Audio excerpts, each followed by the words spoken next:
Welcome to Sex Ed with DB. I'm your host, DB. Let's get into it.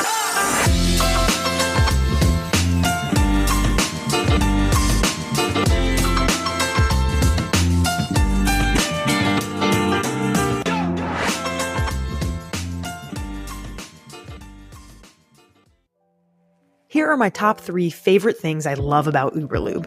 Number 1, Uberlube makes sex feel a lot more pleasurable. It's as simple yet as powerful as that.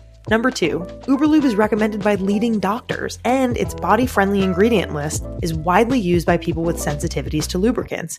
And number 3, Uberlube will not stain clothing or bedding. Any spills can be easily cleaned with detergent and water. Get your bottle of Uberlube now with code SEXEDWITHDB for 15% off at uberlube.com. If you're someone who has experienced painful periods, listen up. First of all, you are not alone. While painful periods are common, you should know that they are not normal. Here's where the Period Pain Clinic by Day comes in. The Period Pain Clinic offers a 360-degree plan to tackle period pain with a personalized pain relief routine, support from vetted specialists, access to innovative treatments, fast-track diagnosis of your gynecological health conditions, clinically proven lifestyle recommendations, and more. You'll also learn about conditions that could be affecting your period, such as PCOS, fibroids, endometriosis, and more. Go to www.yourday.com and use code SEXEDWITHDB for 15% off at checkout. Black people love the band Paramore. We're all aware of it. It's like an accepted truth. But it made me wonder, what other seemingly random things do large groups of Black people love? So in an effort to help Black people feel more seen through community, I compiled a list of other things groups of Black people overwhelmingly like and started my podcast called Black People Love Paramore. Every episode, I talk about one thing that groups of Black people like that mainstream media doesn't necessarily associate with Black people, but we know we like. Episode topics so far include anime, astrology, Tony Hawk, Ariana Grande, Twitter, ginger ale, Cash App, and a whole lot more. If that sounds like you, check it out. It's called Black People Love Paramore, and you can find it anywhere you listen to podcasts. Steve Way, welcome back to the podcast. How is it going? Oh, man, thank you. It's going. It's definitely going. Things are happening. Oh, yeah. Yeah, can't complain. That's so awesome. I'm so excited to welcome you back. We have so much to talk about. For those of us listening who did not hear your and Dave's episode last season, can you introduce yourself to our listeners? You know what? No, because if they have not listen to that episode. Then fuck them. No. That's right. Then they should go back. That's true. Let's do it. Get your priorities right. Honestly, they need to learn a lesson. That's correct. Thank you. My name is Steve White. 31 years old. I was born with muscular dystrophy. I'm an actor, a stand-up comedian, a writer, a speaker, and high school substitute teacher. Amazing. Love it. Oh, yeah. Very eclectic background, I'd say. Yeah. I want to talk about dating and disability because since you were last on the podcast, we saw you in GQ talking about dating while disabled. Like, let's talk about that. Let's talk about what it's like for you, because obviously it's different for every person, but to date and have dated with MD. Yeah. I describe it like this. Dating in 2022 is hard for anybody. Now, imagine dating when you can't go anywhere with stairs. And just try to imagine how much harder that is. And I think that pretty much sums it up. Right off the bat. Yeah, that's about it. That's not it. That's like with the beginning. Uh-huh. I mean, yeah, that's the very foundation of it. It's weird because, as we talked about before, there are things about my own disability that I'm finding out now. Mm-hmm. After living with it for my entire life. Now, imagine talking to someone who has never encountered someone like me before. Where they're starting at absolute zero. Zero knowledge, zero information. And it's scary. You're trying to find a partner who's compatible. And when you see someone who looks visibly different, and again, that all goes back to the media, because people don't see people that look like me on TV. And when they do, those characters are like useless and just want to kill themselves. Mm. And, they don't hear about the disabled people who are teachers and lawyers and actors and artists, doing great, beautiful things because no one gives them the platform. Mm. And, we're just, I get it. Dating is hard for everyone, but it's obvious that disabled people in America are at more of a disadvantage. And that's mostly because of capitalistic factors. You might live in an area with very bad public transportation. Mm-hmm. So how do you get somewhere? You may live in an area with really poor accessibility. So how do you go to like a cafe or a restaurant with stairs? You may live in a state with really bad Medicaid laws. So you can't afford to have a personal care assistant drive you to a date. And it's things that I know non-disabled people will never think about, especially when it comes to dating. Because I know when a non-disabled guy is picking a restaurant to take someone out on a date with, when he goes on Yelp, he's not checking the filter for wheelchair accessible. Mm. I didn't even know that there was that filter. Yes. Or like if, say a couple are planning a vacation, when they go on Airbnb, they're not checking the filters for, no stairs, wide entrances, elevators, one floor, big bathrooms. Again, there's just so much planning and thought that we have to put into an already stressful, situation. Nerve-wracking just by way of it being a date. Right. And then, it's like, okay, I'm going to go to New York City.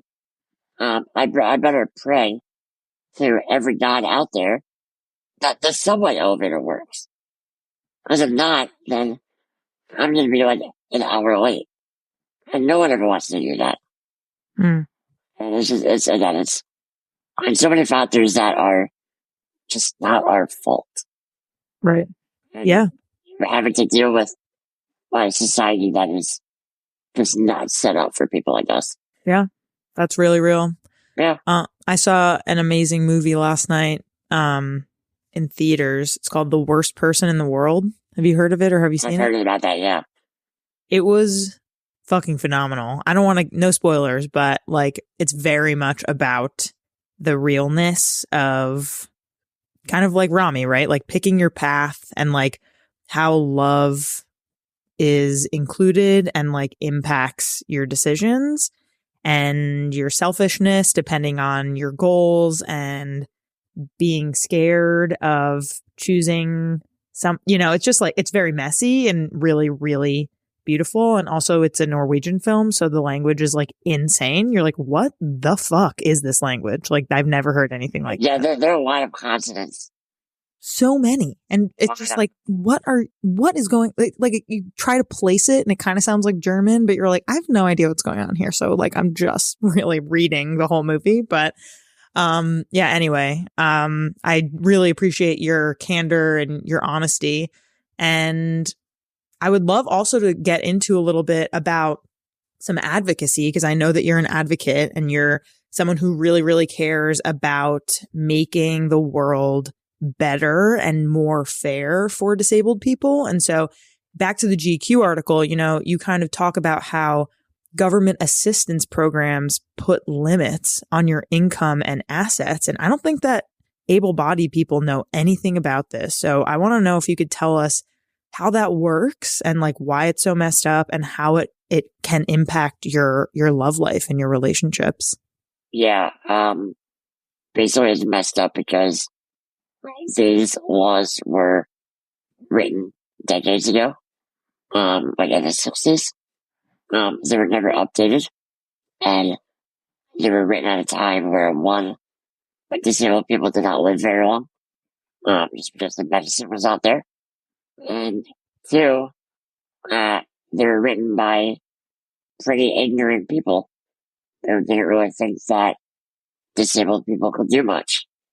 And, in 2022, when the cost of living has skyrocketed, inflation has gone up, $2,000 in like 1965 does not mean the same as it does now.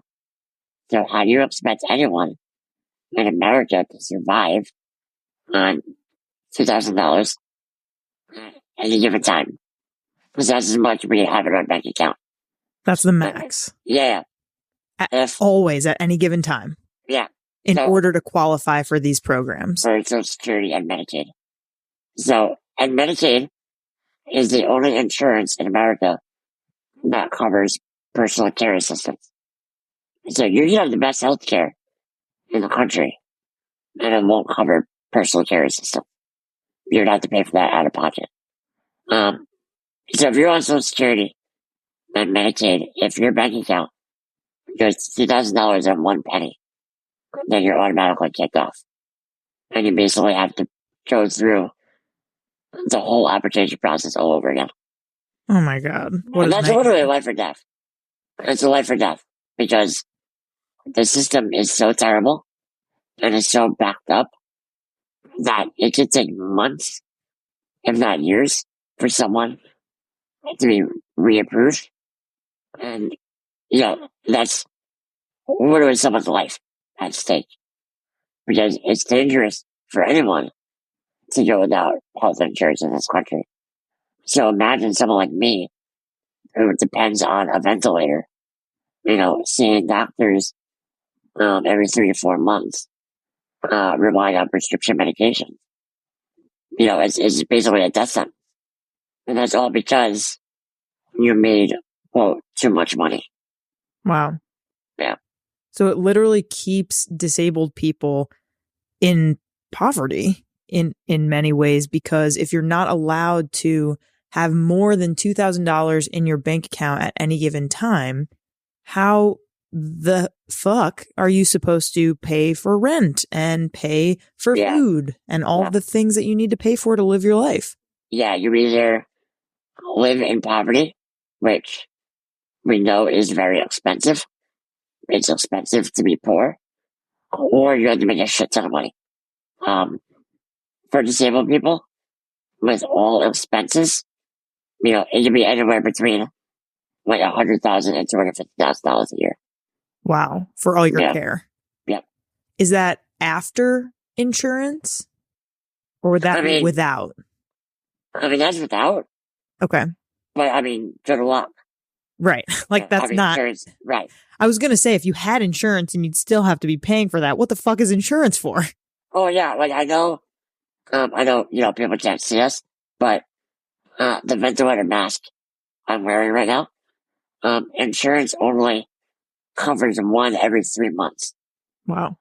So if it breaks, then I gotta pay for that out of pocket. Oh my God, how much is it? It's enough.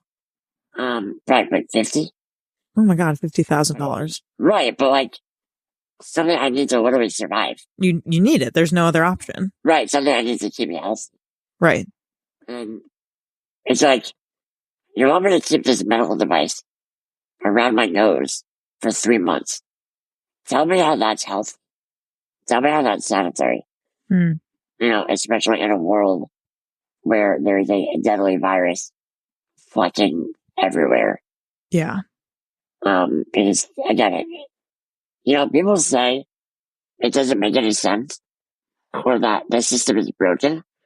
No, it's working exactly how it was designed. It's working perfectly. Right. This is how it was made to be. But people don't want to believe that. They don't want to believe that, like, the greatest country on earth would leave people like me for dead. Mm. I know so many people in the civil community who died as a direct result of insurance denials. Wow. We all know how often that happens in this country, right? But again, like, when you're not given the option to make money to support yourself because you're forced to stay below the poverty line, it's like, what are we doing? Why? Why is this still acceptable? Why are we still doing this?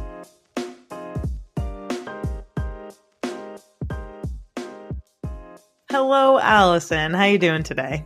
I'm good. Thank you for having me. Of course, it is my pleasure. I mentioned this before we started, but Sadie, our wonderful producer here at Sex Ed with DB, is a big fan of yours. So I would love to give her a little shout out from you if we could just start off with a little bit of positivity here. Oh my God. Hello, Sadie. Thank you so much. I also love the name Sadie. It's a very good name. It's yeah, very good. She is wonderful. She matches how good the name is. So that's really great.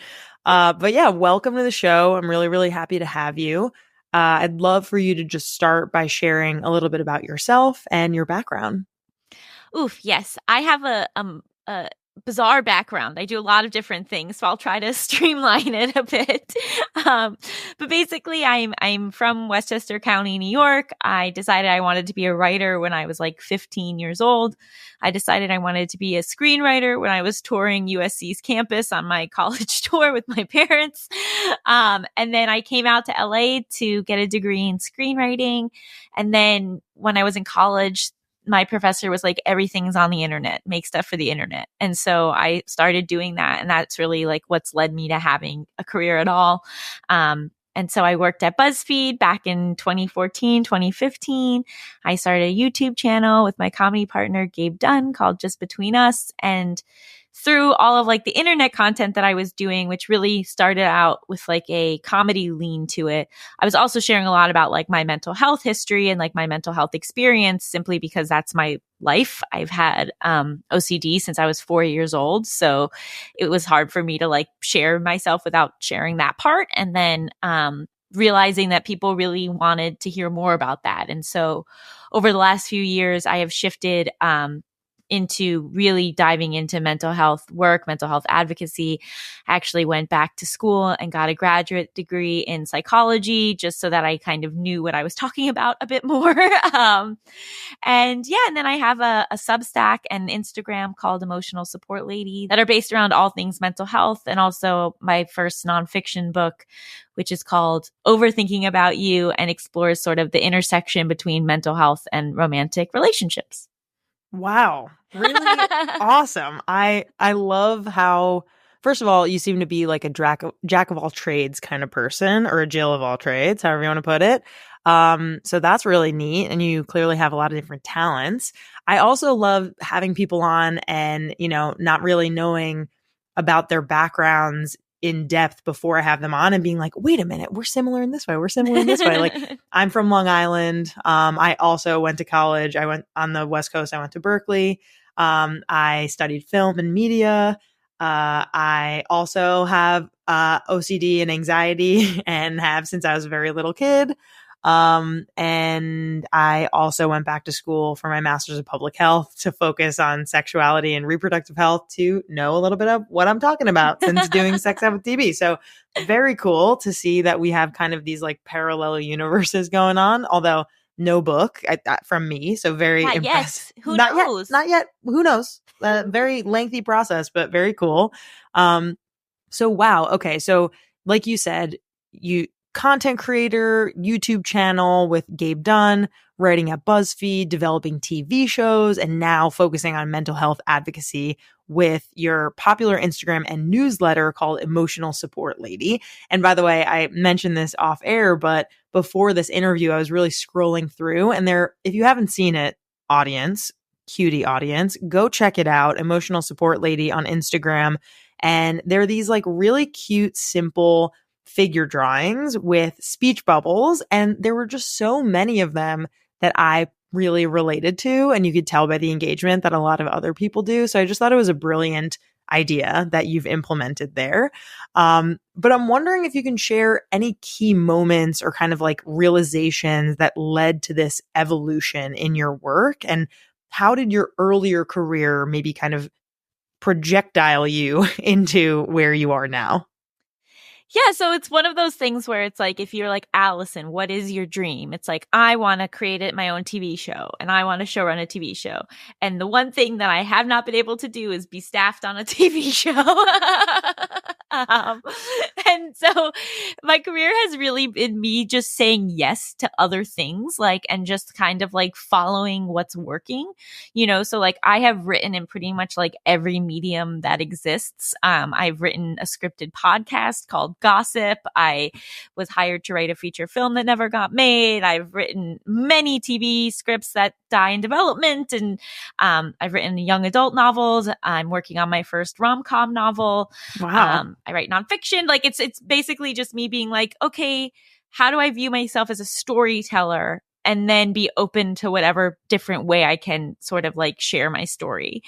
And I'd say that with the shift into emotional support lady, so many of like the big things in my life kind of revolved around very little thought. Where like my YouTube channel, Just Between Us, that's now a weekly podcast. So check that out. Actually, it's a bi-weekly podcast. We have 2 Wow. which is bananas. But like, that was just like me and Gabe being like, we should make something. What should we call it? I don't know. I don't even know how we came up with that idea. Like the first I like few that videos. name. I think it's good. Oh, thank you. The first few videos, you can't even see us. It's so dark.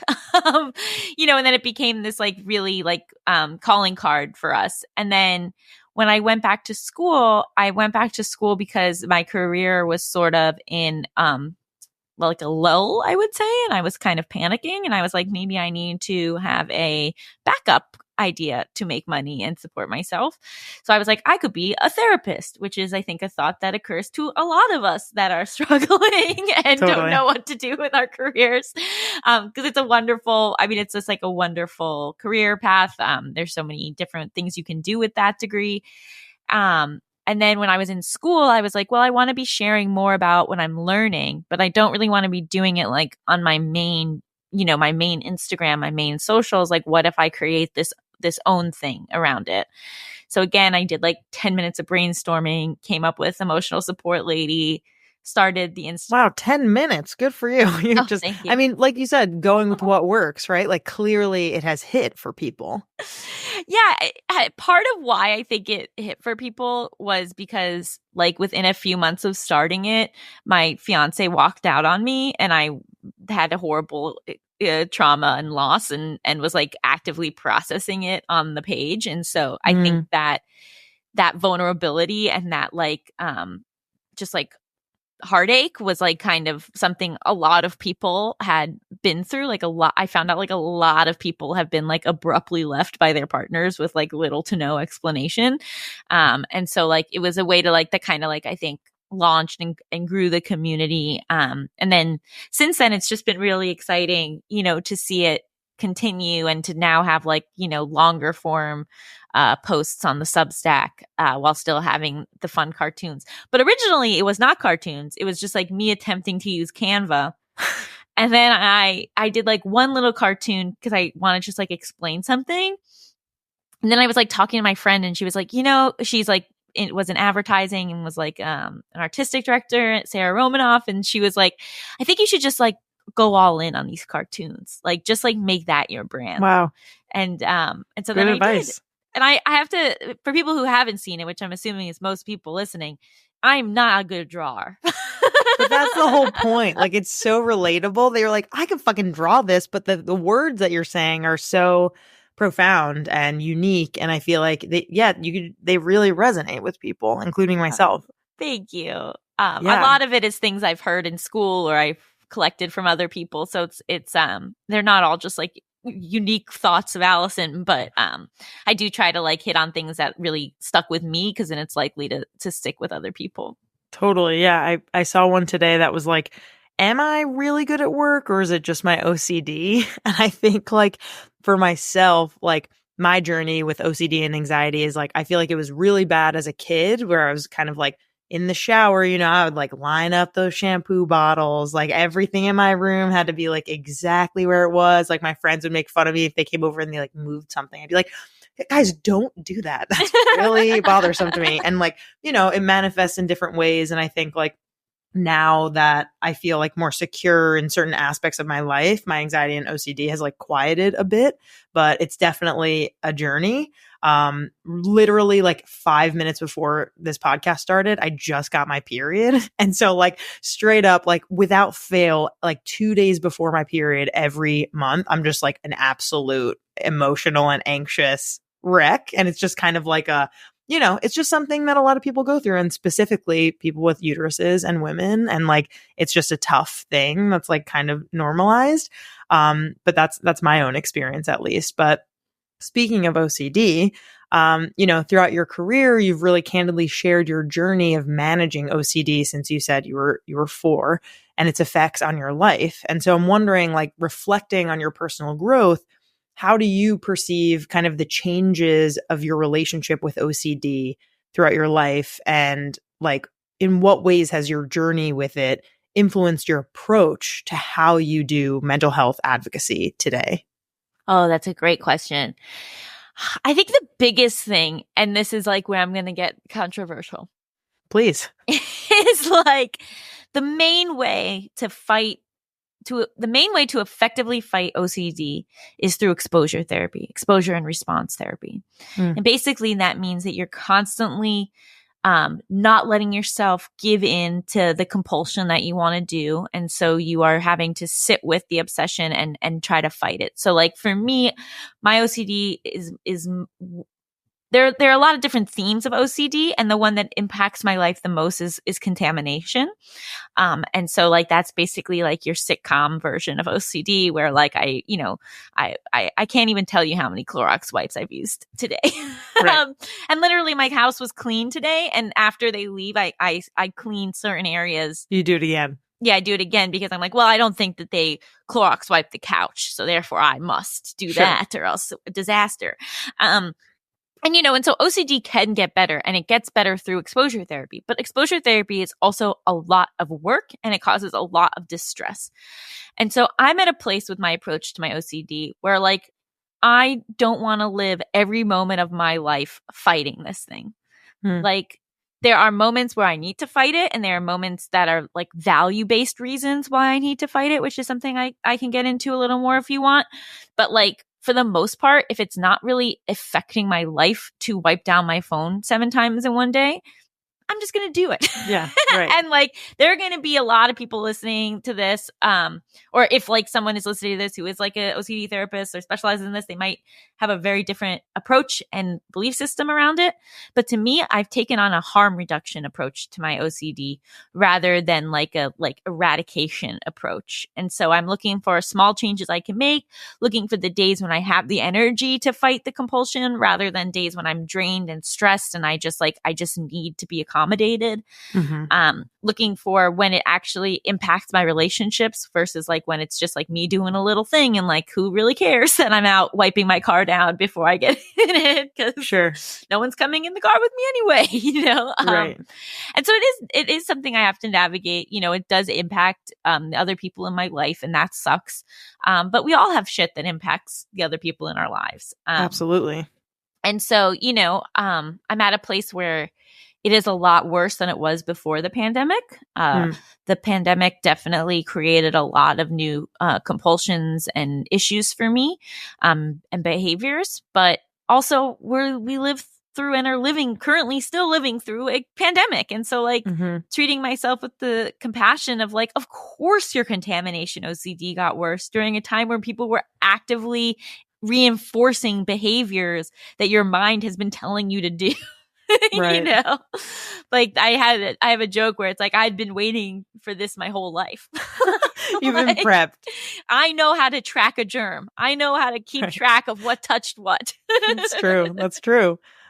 Wow. Yeah. Yeah. And like you said, like, I think it really rings true about this idea of, yes, that does impact our relationships, and other things that people do that are not mental health conditions still, if you're an asshole, that really impacts your relationship, right? Like, there's a lot of things. And at the end of the day, like, if you are feeling like you don't have the energy or you just don't want to, fight that compulsion, maybe it's just a little easier, or maybe it causes less stress or whatever it is to mitigate that feeling. And it's also like keeping track of like, what's the impact, right? Because like, am I not doing things because I'm afraid of the contamination? And like, when I start to edge into that, then it's like, okay, Allison, like, we got to push through this. Like, a thing that was really helpful that my OCD therapist taught me was like, to see how long I can tolerate something rather than like decide that I have to tolerate it. So it'll be like, okay, like maybe I will have something, I won't wipe down the desk right away. And then I'll see how much it bothers me. And I'll see if I can actually go, maybe 2 hours without wiping it down. And then if I wipe it down, okay, but I went those 2 hours, rather than that really scary decision of like, I'm not allowed to wipe this down. Mm-hmm. Just that change in the way you approach it makes it less scary. Totally. Yeah. And like you said, it can manifest in different ways. For you, it sounds like it's the contamination piece. For me, it sounds like it's more of like an orderly thing, or, and again, it's not how it was when I was a kid. But when I was a kid, it was very much like things needed to be in the right order and everything needed, whatever it was, like it was very much about like things being in their place.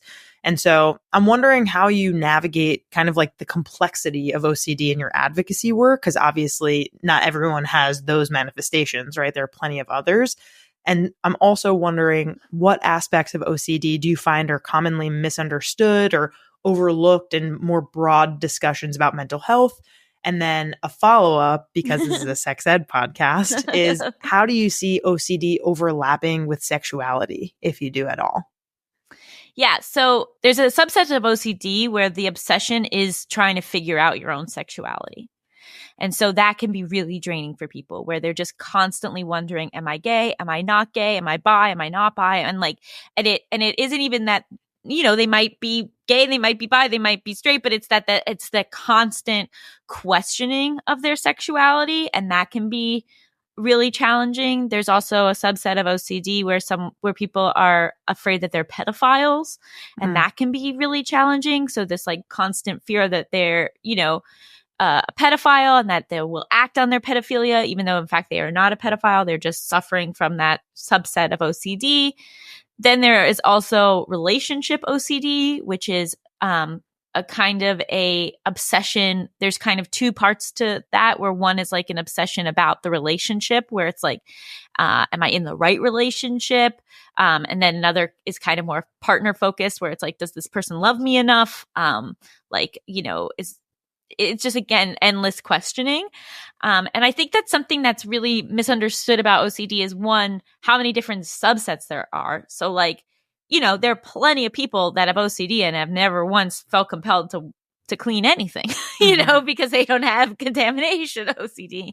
And then there are people that have multiple subsets. There are people that kind of bounce around between subsets. Like harm OCD seems to be rather common, where you're just like very afraid that you're going to hurt another person. And so that is really exhausting for people and just like difficult to navigate. And so I think that like probably the biggest misconception about OCD is that it's not that big of a deal, And I'm someone who at this point in my life would consider my OCD to be mild to moderate. And I'm still consumed with thoughts about it all day. There are people where their OCD compulsions take 10 hours a day, where they are not able to live full lives because of their OCD. And it is like incredibly, incredibly debilitating. And so I think that the way that we sort of flippantly talk about OCD as like just wanting to line things up, or like, it can kind of invalidate it. But also a thing that I've changed the way that I think about it is, I used to be a real gatekeeper when it came to OCD, where someone would say like, oh, I'm so OCD. And I would be like, oh, really? When were you diagnosed? Right. Show me your paperwork. Yeah, exactly. Like, but then like being in school and just like learning about how people work, about diagnosis and disorders being more like dimensional rather than categorical and like more of a spectrum. Like there are going to be a lot of people who have OCD tendencies but do not meet the threshold of a clinical diagnosis. Right. And so who am I to say that you don't have an OCD tendency around something? Like I'm not in charge of that. And also in this country, it is very difficult to get mental health treatment. So like maybe you're not diagnosed because you haven't been able to afford it or because you don't know the resources. And so I think that it's like this two-prong approach of like one being like more open to people saying that they might have these tendencies, like really validating how it affects their life, even if it might not be at a clinical level. And then also speaking about it with the seriousness that it deserves, because it is a real bitch of a disorder to have. Totally. Yeah. I really like what you said too about like the dimensionality aspect and the spectrum, because it also really depends on where you're at in your life. Like if a disorder like OCD could come off the back of a trauma, for example. I know like for myself, like when I was young, my parents had just gone through a really nasty divorce. And like I could tell that was my manifestation, my way of like controlling something as a kid because I couldn't control my environment. Right. And so, and like for me, even though I was diagnosed as like anxiety OCD at a young age, I probably wouldn't be diagnosed anxiety OCD now. Like you said, it would more maybe be like anxiety tendencies or OCD tendencies. So yeah, I think just like having a more nuanced conversation around that, it's the same kind of reaction that I have too if someone says like, oh, I'm so OCD or I'm so psycho or whatever, you know, like language really matters. And the way that we say certain things can be really stigmatizing for certain people in certain communities. And the more that we're able to really actually talk about the way we feel and the experiences that we have and be authentic about that, the more we're able to genuinely understand one another. Yeah. And also like the way you talk about it impacts the way you think about it. Right. So for me, I have OCD. I am not OCD because to me, that separates the disorder from myself. And that's how I like to view it. You know, people talk about things differently. Other people have language, you know, person first language for something. Some people don't like that. But for me, I really like to say I have OCD, to view my OCD as something separate from Allison, separate from my true self. And then my OCD kind of puts this layer over my true self. And so it's always me kind of just like battling to get through it. And my anxiety does the same thing. Like I always joke that like, I think if I didn't have mental illness, I would almost be too chill. Like you think it's a part of you in that way. My true self is someone who's like pretty chill, doesn't really care about a lot of stuff, is like pretty go with the flow. But because of these, you know, disorders, I come off as like neurotic and uptight and all these things that I don't think are like at my true essence. Like the core of who you are. Yeah, I get that. I feel that. And so like during like getting treatment, being on the right meds, like having periods where I'm not that stressed, so those things aren't as, you know, I'm not in a flare up. Like I get to see those glimmers of myself, and it's really nice.